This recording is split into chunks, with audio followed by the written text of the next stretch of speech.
There's little I can tell you about Aguilara beyond the things its own inhabitants have already repeated, an array of proverbial virtues, of equally proverbial faults, a few eccentricities, some punctilious disregard for rules. Ancient observers, whom there is no reason not to presume truthful, attributed to Aguilara its enduring assortment of qualities, surely comparing them to those of other cities of their times.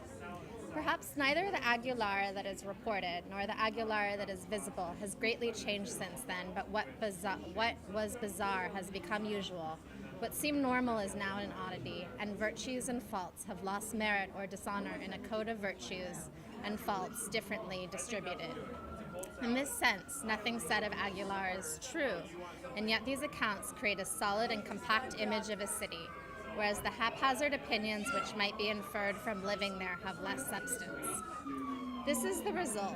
The city that they speak of has much of what is needed to exist, whereas the city that exists on site exists less. So if I wish to describe Aguilara to you, sticking to what I personally saw and experienced, I should have to tell you that it's a colorless city, without character, planted there at random.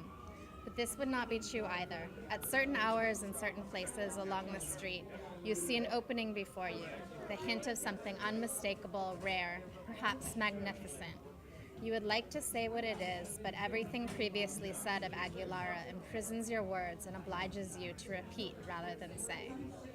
Therefore, the inhabitants still believe they live in an Aguilara which grows only with the name Aguilara, and they do not notice the Aguilara that grows on the ground.